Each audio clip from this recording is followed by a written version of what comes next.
Whoa, what's that? Rugby Australia has a new employee. Talk of the town. Nick, congratulations on your new job, mate. Yes, spoiler, everyone. It's the truth. The truth comes out. I did formally, in fact, depart the Raw last week. All my blessings, honestly, genuinely, to the Raw. It was actually a really fun job for the last 2 years. But the inmates are taking over the Asylum. That's the reality. We've got 2 out of 3 of us working at Rugby Australia. It's actually official. Yeah. Cat's out of the bag. Yeah. And Nick sounds thrilled that I'm his boss. Yeah. So Nathan is now a people manager. And you're not my boss. You're not my boss. You're he's your big boss. He's your boss, mate. You report to me politely. Don't remember that.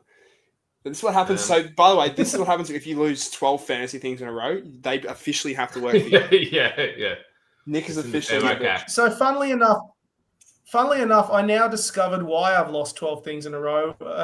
Nathan, we won't spill the beans, but I've found out that Nathan has access to a whole bunch of data that I didn't realize. Turns out he is a cheating scumbag. It's actually true. The man has so much data, and he's literally built his team from here. Nathan, what do you have to say for yourself? So much data. Well, I'm like any other good head coach. And funny we speak of that because we now have a update the Wallabies head coach. Segue time. Oh, amazingly well done. Oh, is that why we're here? I thought it was just because of me. Yeah, we just want to do a celebratory pod for the new Rugby Australia employee. Guys, there's a new person for Rugby Australia. It's me. Yeah, I'm the big news. Yeah. I'm gonna let you finish. Me, Nick Vasiliev. It's the greatest. I just want to quietly shout out. Yeah, I want to quietly shout out Julie T on Twitter, who actually found out before everyone else did. She I don't know. Shout out to Western Force Rugby Twitter in general. I hadn't even done any sort of announcements because obviously things went from 1 to 100 on day one in the office really, really quickly. And out of nowhere, Julie messages on Twitter and said, Nick, is this the new chapter? She'd found my name on rugby.com.au. So shout out to Julie. It's for being as sharp-eyed as you are. Apprehended violence order incoming for Julie T. Stay away from her person, please. No, we love you, Julie T. Whatever your surname is. Taylor, Tillman, Tolu. Who knows? Sorry. Let's crack on. Let's crack on to our first ever pod that we've recorded about Kiss being appointed to Rugby Australia. Nathan, you were the mouthpiece of Rugby Australia, as it stands, second only to Phil Waugh. What's the official line? The official line is, well, Joe Schmidt was going to leave, and then he was like, look, I will stay for an extra 9 months if we can get this Nick Vasiliev guy over the line. I want him in my organisation. and Joe was like, I need him. I don't care. He's staying. So that's what. People will dispute what you just said, but the coincidence is undeniable. It's uncanny. Look at what the holdout was about, and look, all of a sudden, Nick's in the job. Joe Schmidt signing. Now, can we say that was related?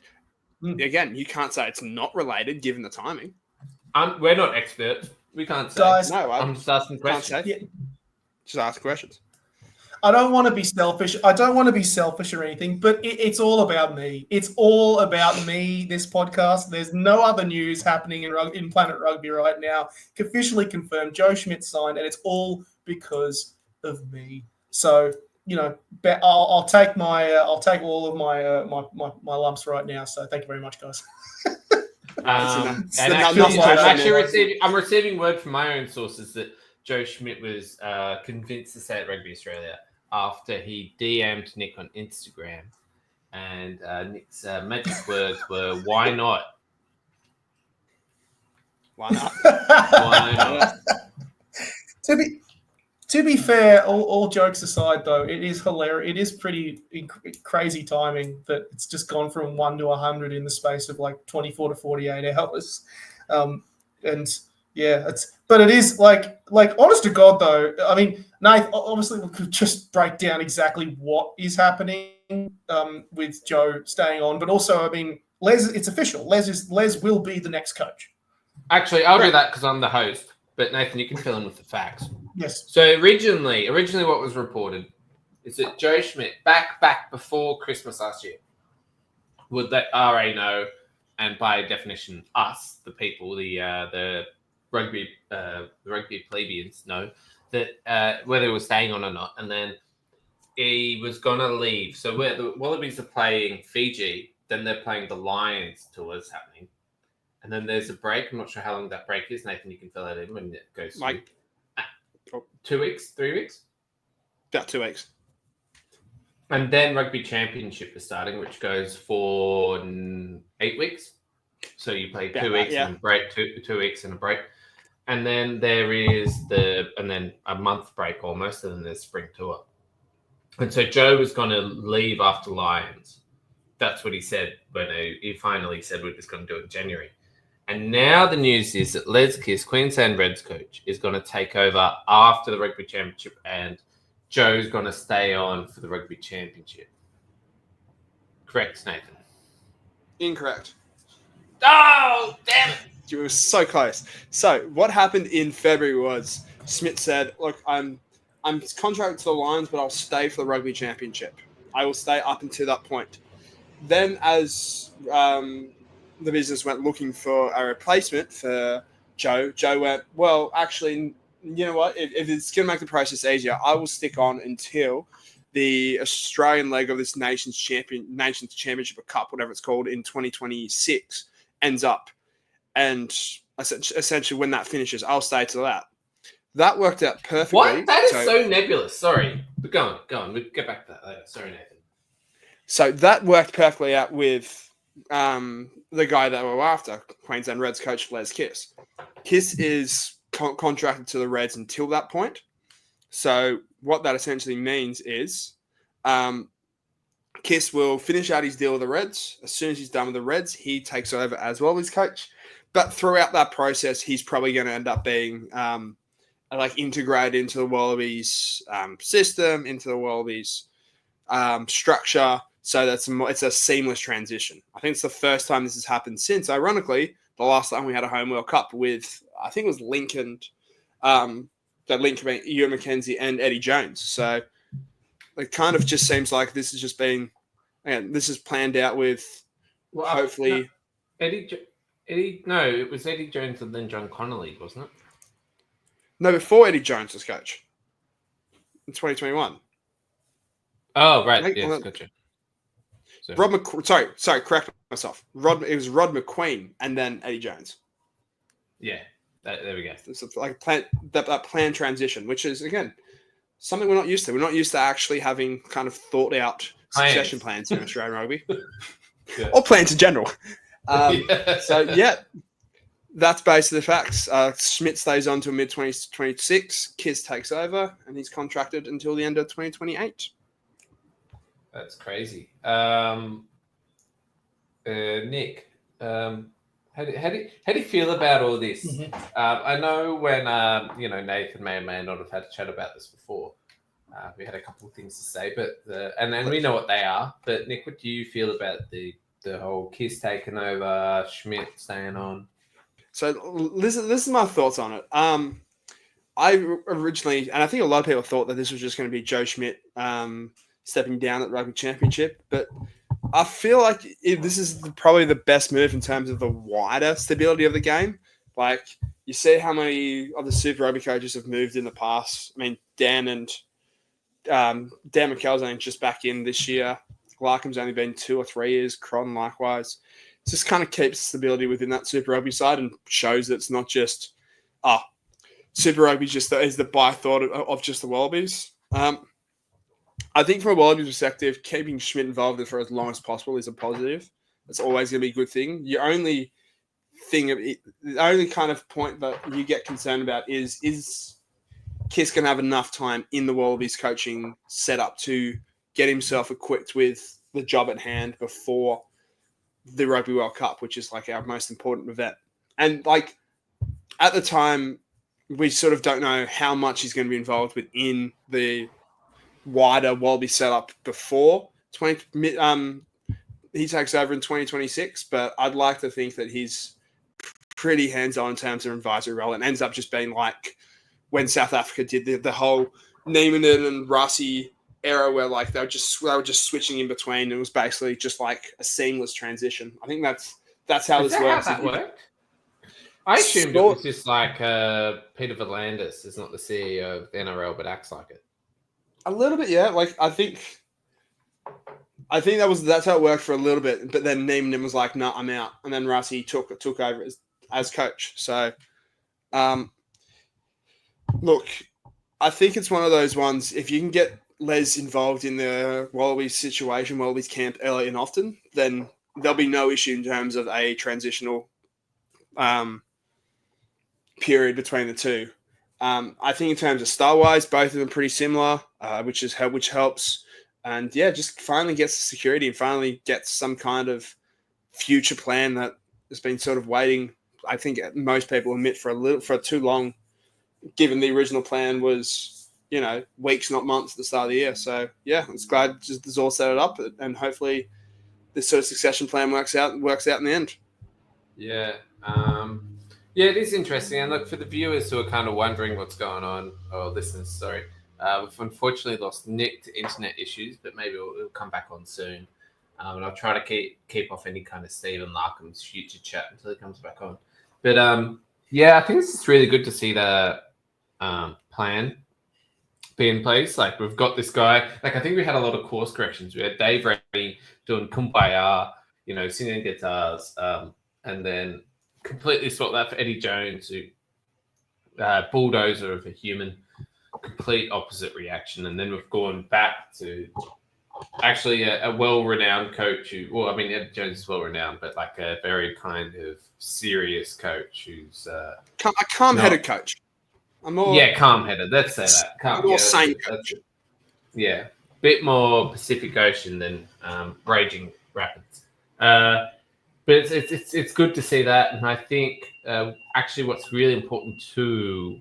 The way you explained it then makes me think that it was all a plan all along, but that the coaching pathways are there. I know when they're talking about who's going to replace Joe Schmidt, people mentioned Checker, of course, the Aussie super coaches, but also Ronan O'Gara. And I think what's really important is I kind of feel like Checker really didn't come through the Australian system. He made his fortune overseas. And Ronan O'Gara, obviously, as well. He's coaching La Rochelle and Irish International. But c'est opportunity est très fucking, what does he say? Fucking enormous. If anyone's seen that clip, they'll get that. Ronan O'Gara speaking his Irish French to the troops at La Rochelle. But I really feel this is great that it's if you do well here. Look, Les Kiss hasn't won anything. Australians haven't really won anything since 2015. But it's just great to see that if you do well here, then you can get the Wallabies job. And at the start of this year, we're talking about who's going to get the Wallabies job out of these three super coaches. And we've got three great, candidates. And if it wasn't for the fact that Simon Cron's kind of come back from New Zealand and hasn't really proven himself in Super Rugby yet, that could be four. So I think that's a really fantastic outcome of this. And it's great to see that there is a plan. Now, hopefully the plan will survive past, 2027 Rugby World Cup. But yeah, it's good to see. Just one point I do want to make, Kiss hasn't had the success when it comes to titles, but the man has actually developed a bunch of players. Like Harry Wilson looks like a much better test player under Les Kiss in terms of what he learned from a Super Rugby perspective. Like Tate McDermott looks better. Tim Ryan sort of bring in, not a test player, but just like another really good player that's all of a sudden developed. That's actually a fantastic point, actually. That is a fantastic point.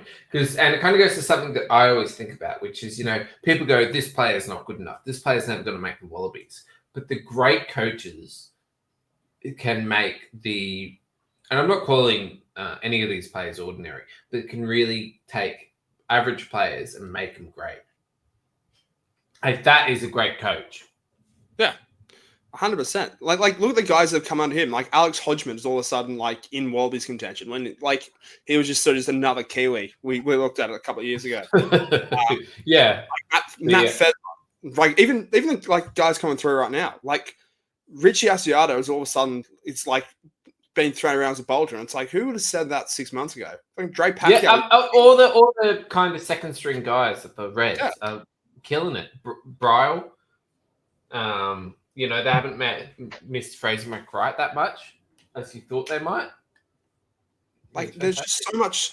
Even like Kalani Thomas came in for like a couple of games and killed it, and you're like, all right, this is like a completely different player. I think that's Kiss's big strength, and I think that's one of the things why it's a good sort of transition move. Is Schmidt's very good at sort of getting the best out of players, and that's also Kiss's great strength as well. So it's kind of just like you're just copying essentially the same mind, but in just a different body. Well, you say actually.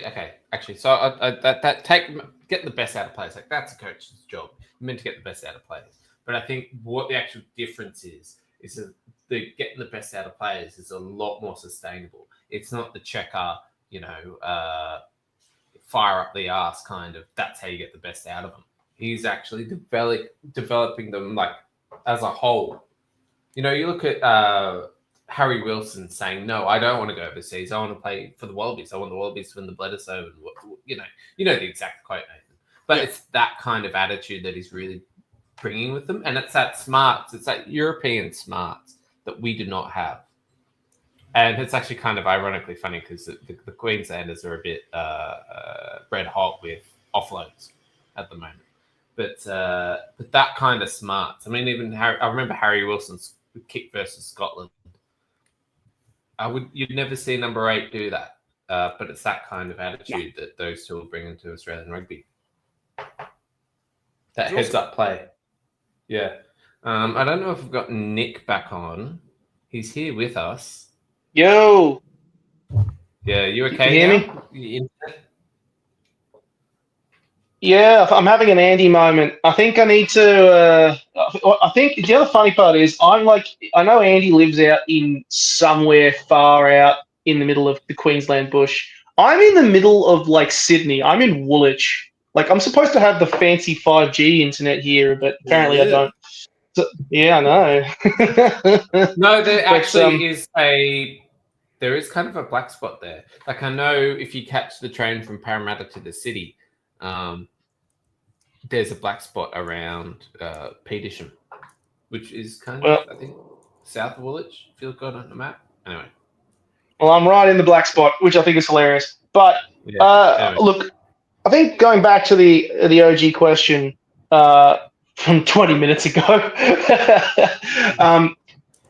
in short, I think it's fascinating that it is like, is this what it just feels like a significant amount of thought has kind of gone into this, and now I suddenly see, this is why it's taken so long, because it's clear that everyone recognizes that this is a good approach and a good fit, and they don't want to waste it, it's the right sort of decision to make. I think I know, like Nathan kind of alluded to the fact that this was a Rod McQueen into Eddie Jones situation. It feels like this is the sort of planning and organisation that, like where has this been in 24 years? Where has this been? Because this is really, really impressive. And even if the planning, even if there's going to be a lot of bumps and bruises down the road, this is the sort of governance and organisational planning that I want to see in general. It's because it just feels like you're not thinking about 1 year to another. We're literally 3 or 4 years down the track already with this plan, and there's a clear focus of like, well, what is the Wallabies and Australian rugby going to look like post this World Cup and post these 3 or 4 major events? Because it's an opportunity that rugby in Australia can't really afford to cock up. Jeez, you toned the company line perfectly. I've treated you so. I've taught you so well. I'm so proud right now. Yeah, you look really good right now, Nathan. So Nick, I was waiting for you to come back online because you are a Brumbies fan, and I am in Brumbies too. you are a Brumbies fan, and to think that Les Kiss kind of, I don't mean this in any pejorative sense, but to me, it kind of feels like he's swanned in. The Brumbies beat the Reds pretty emphatically. He hasn't necessarily outplayed the Brumbies since he's come in. Yet Stephen Larkham, who's done his time, already was kind of promised the cherry, let's say, back in the Dave Rennie days. What would checker days even? Checker days. Checker days. That was checker days. Yeah, that's right. Yeah. That's right. And they got Dave Rennie said. How would you feel if you were Stephen Larkham? Well, I mean, to be honest, Larkham has always been. Sorry, as a Brumbies fan, how do I feel about Stephen Larkham not getting the job? I mean, I am a Brumbies fan, but I'm also an Australian fan. In my headspace, as much as we thought, I know Larkham would probably, have a decent crack at being the coach, and he's a very, very good coach, and he's really worked and built it together. But I think the right decision has been made here in terms of we have the hand that we were dealt, which is that 2023 was just a shit show. We got a really good quality coach in Joe Schmeal in, and if you're gonna have someone and you go domestic, if you're gonna pick someone domestically within Australian rugby, Les Kiss is the natural option because they've worked together for such a long period of time and had so much success. That's not a slight on. I mean, it just feels like considering the runway from one event to the second event to the second event is so short. It's effectively less than 2 years, less than 2 seasons from one event to the next. You need someone that sort of cohesion and growth and development is really, really important. And we can't squander the momentum from Schmidt to Kiss. So Kiss feels like the natural choice, in my opinion. Am I disappointed about it as a Brumbies fan? I mean, yeah, a little bit, but in the long term of things, no, not really, because Larkham's been doing a really, really good job at the Brumbies, and at the end of the day, him being there and having another crack next year is not a bad thing. And having the actual opportunity to be kind of free of that Wallaby baggage is probably a really good thing, and that will help him have more time and hopefully yield better results for the Brumbies down the road. Nathan, you have something to say about this? One thing I'd like to say, it just hit me just then. This entire process was just been essentially, it's between Dan McKellar, who seemed like the unofficial successor to Dave Rennie, Steve Larkham, who seemed like the unconfirmed successor to Michael Checker, and now Les Kiss, who's always been seen as the sort of unconfirmed successor to Joe Schmidt. So, this is the third time I've been down this path of having a succession plan. I think this is the only time where we've actually laid it out in practice. Let's just keep with it. I get if Kiss and the Reds struggle, everyone's be like, oh, is this guy gonna be able to take over the Reds? And if Joe stays, everyone's be like, fuck, we need Joe to stick on and he needs to be the man. Let's just actually keep with the process once. That's the most important thing. No one coming in, and again, this includes people from RA, people from Reds, people from wherever. Just don't blow this plan up. Let's actually see a succession plan through for once. No one panic and just stay the course, please. I just want to shout out that, talk about Schmidt being MVP. I mean, we're only supposed to have him for 18 months. We're only literally supposed to have him until the end of the Lions tour, and now we've got, was it only 17 tests, Nathan, we were originally supposed to have him for, and now we're going to have him for 31, which, 31 tests all up. Maths before. Let me try and find my maths. It's essentially close to double. That's dangerous. We're not good at maths. So I think it was initially, if you run it from when he started to the end of the Lions series, it was 17, and now I think if everything works out, it's 31 or 32. So yeah, 14, 15 extra tests we're gonna have Schmidt for. Isn't that nuts? Talk about it. It really highlights what the bond that he's actually really managed to foster with with these players to the point where he's willing to double the amount of time playing, as coach of Australia. That's pretty cool. You say bond, but it's so funny you kind of say that. But I kind of feel like it's this situation where it's him and his wife. And his wife's like, look, we got to go home back to New Zealand. Our son's got epilepsy. We got to be, responsible. He's like, yeah. And then he's gone and done that. And he's just kind of sitting at home. And he's just doing that thing with his leg, like just bouncing it like a little piston. He's like, well, what's going on? And he's like, I just need to get back at it. And then he's gone back to the Wallabies. And he's just like a freak. He's like, I just need to work 100-hour weeks. And then he's got to bond with the boys. Like, oh, babe, like I got to bond with the boys. I can't leave now. You got to let me at it. It's like, but we don't even live in Australia. He saw 2 or 3 of them leave and was like, nah, I can't handle this. Yeah. They need me. It's like Clash of the Titans or whatever. They need me.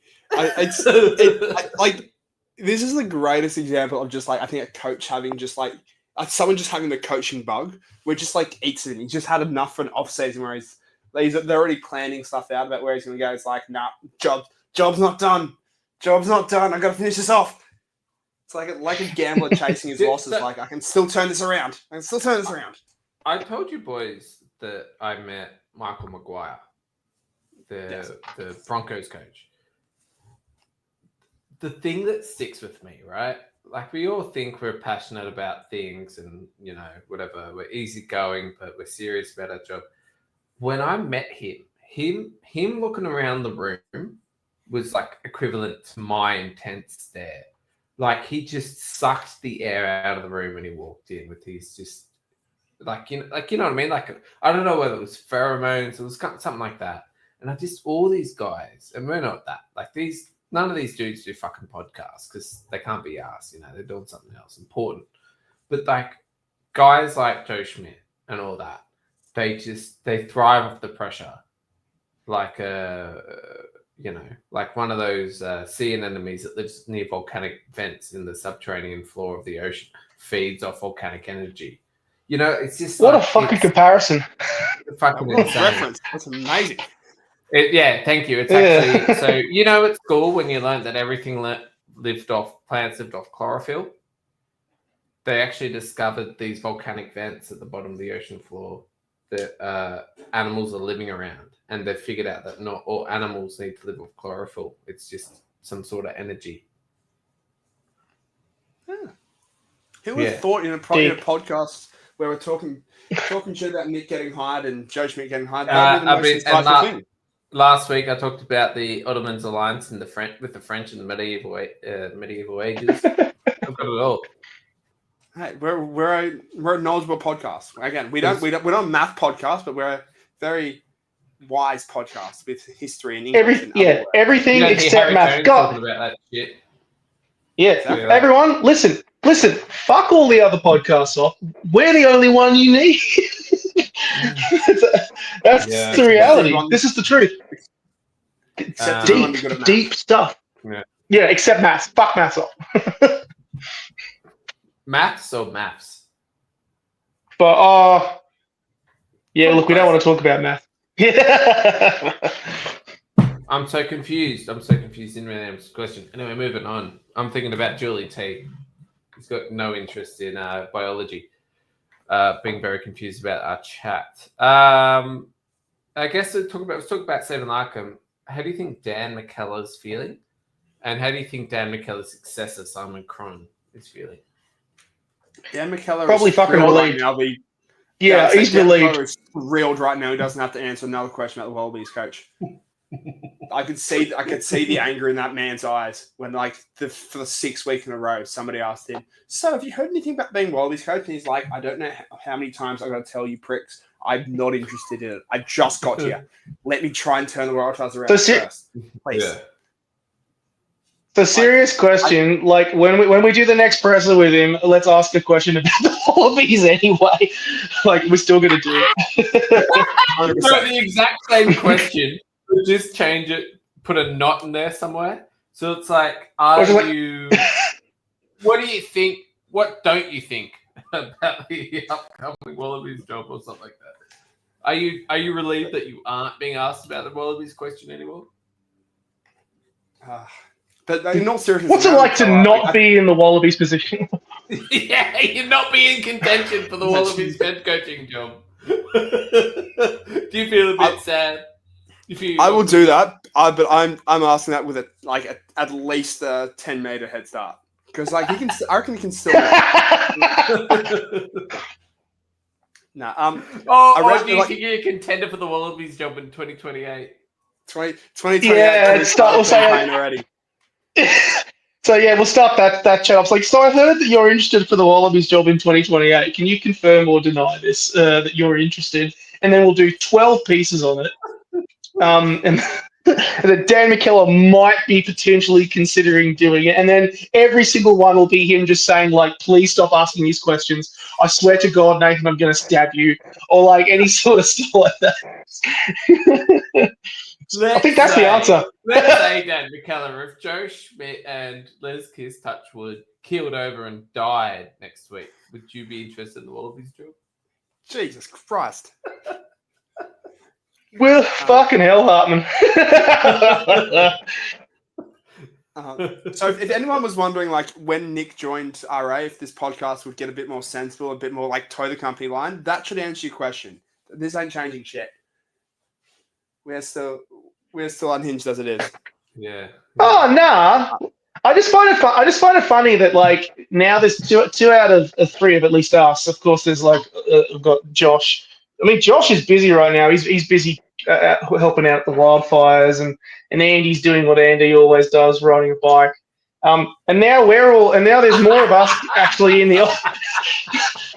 Now there's more of us at RA, and you're like, you want a professional podcast out of this, and we're just still like, geez Louise. But you're still here. Yeah. We're happy to have you here, whoever's listening. I'm still here. I mean, no, yeah, Josh is off busy coaching. Dylan's off doing his PhD or whatever, and Andy's riding a bike. So it's just us. Yeah, with it. Wait, what was it? What was the original question again? Oh, McKellar. Yeah. I think in all seriousness, McKellar needs time to actually rebuild himself and the Waratahs up. Like, we forget how bad his move to Leicester did not go as planned, and he'll admit that. I think he needs time to sort of get the Waratahs cooking again. Like, you see glimpses of it, but you seventh place with that roster with all those sort of injuries and setbacks. Like, it's just not going to be. It's like they're at long odds to make the finals, given the run home. So I think he needs like a proper preseason or two actually at New South Wales, build himself back up, build that team back up, and then he can start looking at, what test job should I be looking at? Am I good enough to take Wallabies? Am I good enough to go somewhere else? Like, it's not like Bernie Luckham, who's had success basically straight away with the Brumby system that's already built up. Dan's essentially got to rebuild this Waratah system. And similarly with Simon Cron as well. He's essentially had a lot of, ironically in Perth, a lot of FIFO teams in the past. Now that he's actually starting to build his dog squad up with your Tizanos, Champion of Crepneys, Donaldsons, Peaches, these sort of guys, and actually giving that club an identity. So I think the best way to sum up McKellar and Cron in terms of where they would stand test-wise is they're sort of 2 or 3 steps behind, but now with this certainty around what's happening with the future, they can actually take those steps and develop, and we can see whether how they sort of match up with what is happening at the Reds and Brumbies, or mainly the Reds in terms of how Kiss is positioning himself as a favourite. Yeah, and actually one thing while we talk about every other team, because we talked about this offline, but we've got to kind of cover with Kiss going. What's the plan for the Reds? Because I've heard a lot of talk about Zane Hilton, but is that the case? Potentially. Well, that's the fun thing about this extended period. The Reds have 2 years to figure out who their coach is. Like, they can go the assistant route, or 2 years ago we still had Eddie Jones as a coach and we still had Sandy around that cool. We thought that was a great move. Like, in terms of coaching landscape, there's going to be so many good coaches available in 2 years' time or in the next 2 years that you can just target a few of the Reds. Or you can just be like, you know what, I'm comfortable with Zane, I'm comfortable with whatever I've got in my assistants, and just go from there. I think that's the best part about this. If you are a Reds fan, one that Les actually will still get extended time with the squad. He's going to fulfill his contract, get that all done. But also it means that now that this is already down again, another good reason of why this is actually like, is this what hope feels like? Good planning. It just feels like they've got 2 years to find someone. And that person, if they nail that down quickly, like whether it be an assistant coach, whether it be someone from outside the organisation who but is probably familiar with playing for the Reds, or someone else, someone fresh, they've actually also got time on their hands now to build up and say, this is the Reds, our Queensland Reds side that we think it can look like after Les is gone, which I think is really, really cool. Like, they have the chance and the opportunity to do that, and the squad is looking as jacked as it ever has. And that's the really exciting part, particularly. So many international coaches or domestic will probably look at that squad and how the organisation is doing so well right now and go, you know what? Like, there's an opportunity for me there. Like, it's an attractive position. It is a very attractive position. Maybe we'll see Rugby Reg as Queensland Reds head coach. Inmates taking over the asylum. More GAGR. More GAGR. I don't think you Rugby Reg, you listening, mate? I think you're quite sane, Reg. There's been a lot. I was going to say there's been a lot more insane people that have coached your team than Reg, so we'll be fine. Yeah.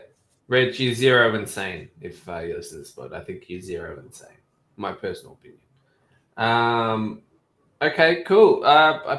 That's all about the new Rugby Australia employee, Nicholas Vasiliev, and the other guy, whatever his name, with James Schmeal. Strange times in the life of this podcast, and also in RA's life. Yeah, more so the podcast than RA. Anyway, thanks everyone for listening. Let us know what you think about Schmidt. It's a new Kiss is a new appointment for Schmidt. And if you're a Reds fan, if you're angry or you're passionate or whatever else, please leave a comment, because passion is really good for our metrics. So go nuts, please. Thank you, boys, for coming on. And also, final, if you guys and girls are watching on YouTube and you're wondering why Nathan has a photo of me, we don't know. Nathan has a photo of me as his little avatar. I guess we'll never know. Yeah, we actually don't know. We'll never know, and that's kind of weird. Anyway, boys, thanks for joining. Thanks everyone for listening. If you're a Queenslander who's a bit upset that Les Kiss has gone to the Wallabies, please let us know. Passion does great for our metrics. But yeah, thanks for joining, and hopefully we'll have a pod about the actual rugby that happened over the weekend out soon. Okay, bye.